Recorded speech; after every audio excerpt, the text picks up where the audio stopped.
Yo, that is it, and your mom's good looking. Hush, little baby, don't you cry, oi.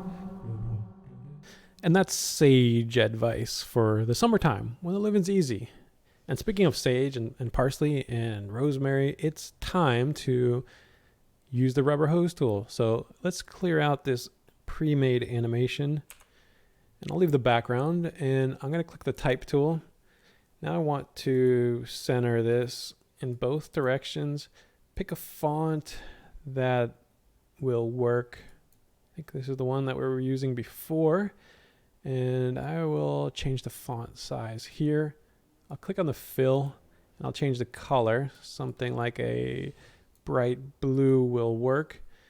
And I also want to do something that's going to help the deformations, and that is to, let's Alt double click on the type shape here, and I'm going to click on deformers in this button here. I'll select add divisions. So it's not going to look like much, but this will give us smoother bending. And also I want this to show up a little bit better. So clicking on the type layer, I'll click on my outline, and let's move this outline below the type and change its color. So probably a black or a white color will work. And we'll click on the shape for our outline, and we can make this width as big as we want. I think that's good. All right, so here's the fun part. We've got our division, so now we could select our type tool, and we need to make sure we hold down Alt after we select the type, I should say the type layer, and then Alt click on this rubber hose. And now we could see if I click on this little circle thing, I could bend and actually, you could bend and you could stretch this out. So this is really fun for cartoony style animation. And so I'll have this start by popping up from the bottom. So I select the type layer, and you can see as I move this, everything moves along with it, the handles and everything. So that's fantastic. I want it to end up, around here. So I am also, if I click on the settings here, I'm working at 60 frames per second. That's going to let everything work very, very, very smoothly and quickly. And now I want to set a keyframe here where I want it to end up initially. So I'll double click on that so I could see it clearly. And I'll click on the position X and Y keyframes. I think there's a way to keyframe both at the same time with a shortcut, but I'm not sure how, at least not at this moment. And now I'm just going back in time here, and I'm going to move this down. And now we've got this animation, which is pretty boring. So I'm going to set a couple more keyframes, and then I'll go back to these. And this will be my overshoot, or so I accidentally went and clicked off it. So I just select the text shape again, and I'll move it up. And let's give this a play. I've got my caching turned on, so everything should play smoothly after it loads into RAM. All right, not bad. Maybe we could speed it up a bit.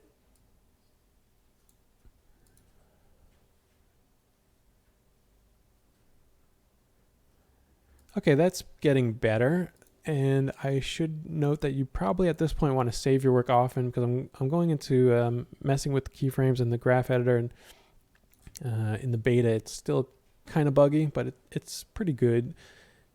And I'll click on the graph editor here, but first I want to select the values that I want to see in it.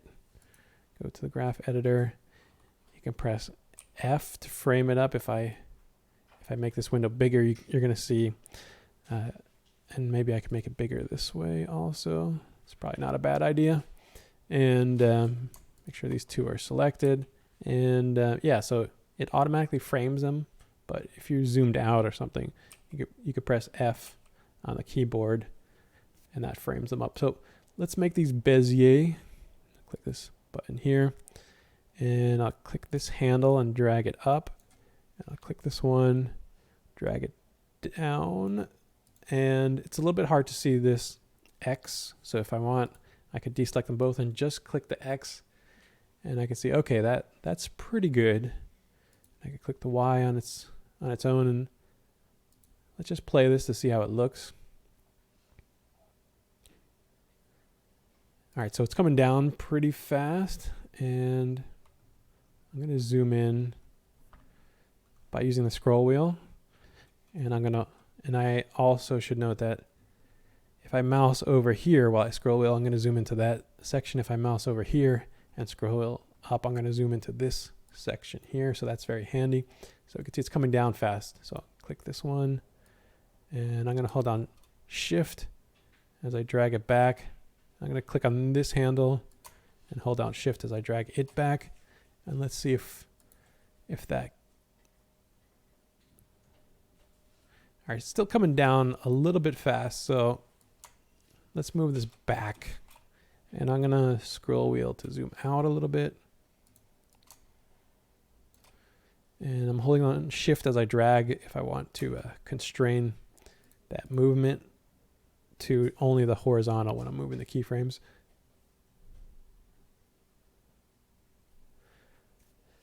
All right, so that's a little bit better. It's a bit offset from our X keyframe.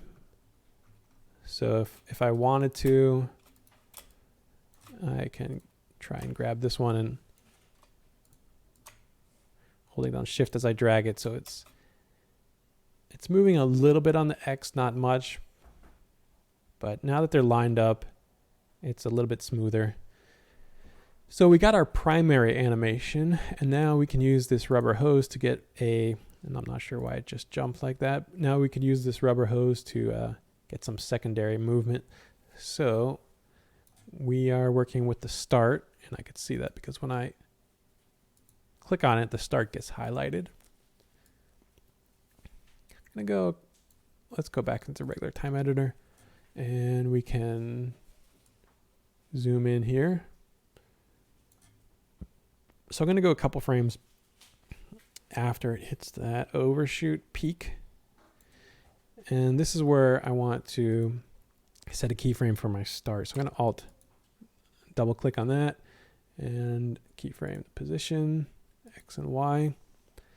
And while I could still see it, I'm going to bend this and bring it down, something like that. And then I could just drag these to the start. And the reason why I set the keyframes here, because if I try and set the keyframes down here, I can't see anything. So I just like to set it where I could see it and then move it to where I want it to be. And it's coming up, and then we have it settling down. So here's where we want it to settle. So let's put some keyframes on that. And the nice thing about this program is when we have no change in value between keyframes, we have these dotted lines. So that's very helpful visually. I'm going to come in here and bring it up a little bit. And we're probably going to have to smooth things out in the graph editor and adjust our timing, but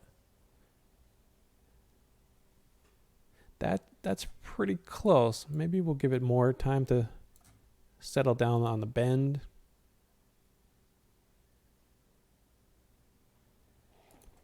And going to the graph editor is always going to be essential, so let's do that. And we've got everything is linear here. Grab all these. And one thing I noticed at this point, I've grabbed only these here and not the beginning ones. And when I click this Bezier, it converts the beginning ones to Bezier too. It's not a big deal because I kind of wanted that anyway, but I think that could be something that's going to get changed later on. And yeah, let's just see if that looks better.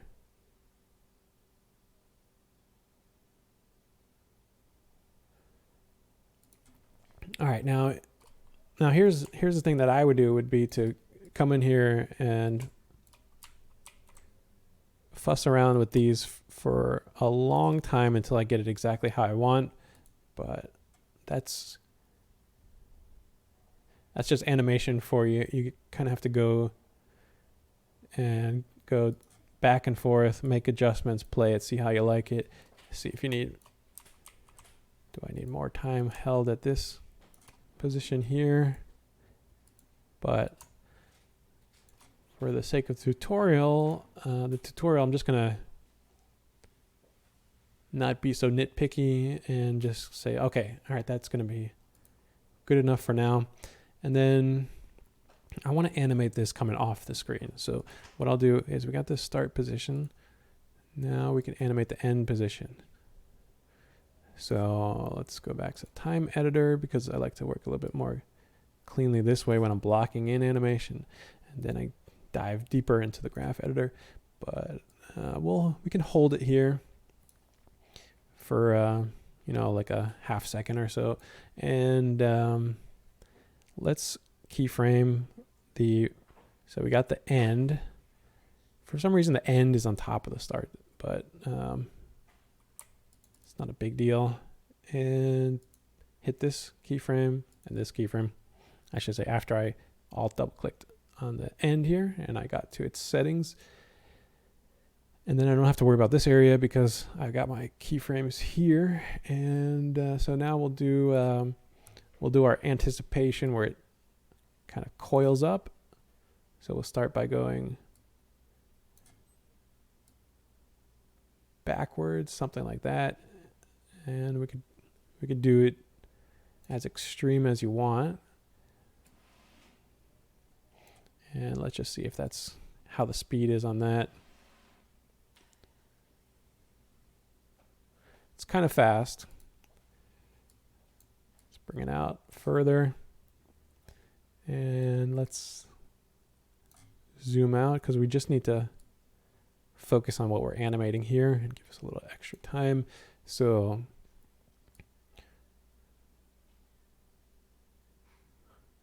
let's have it really quickly shoot across here.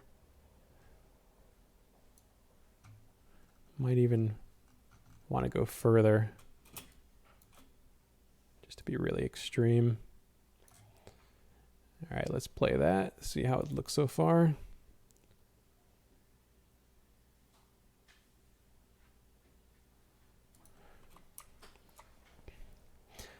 All right, and I think that's pretty good.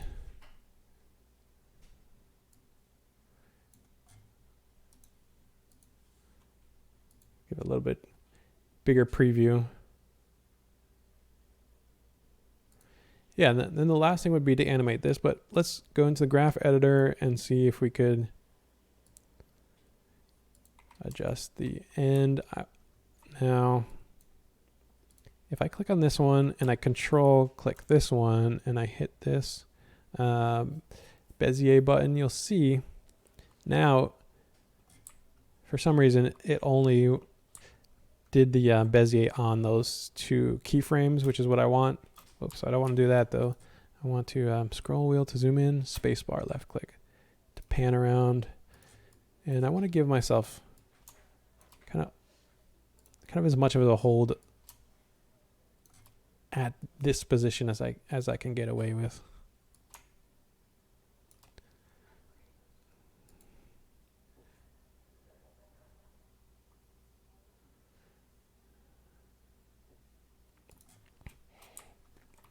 And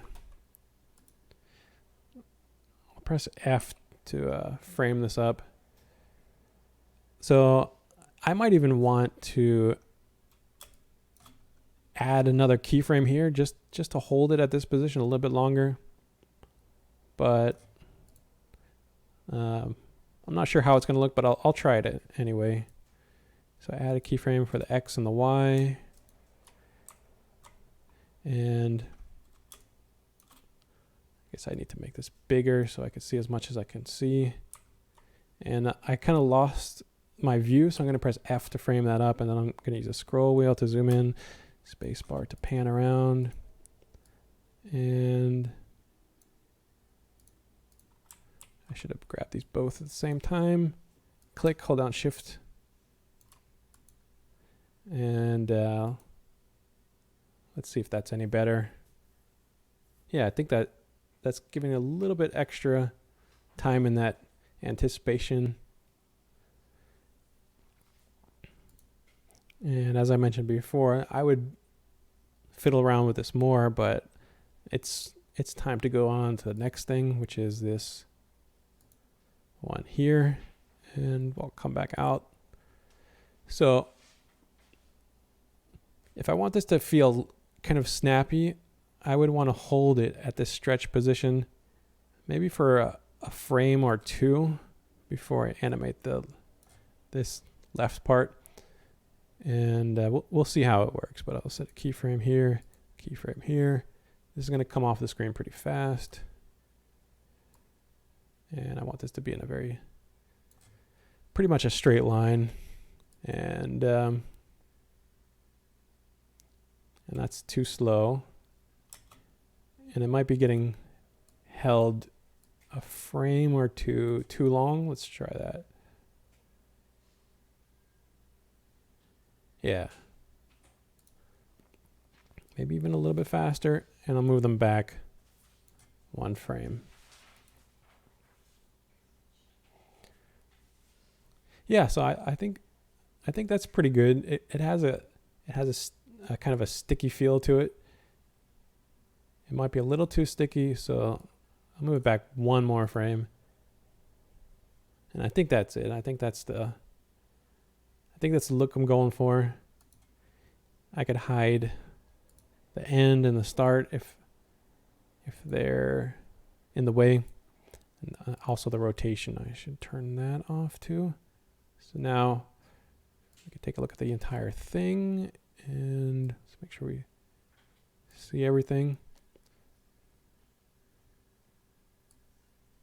All right, let's play that.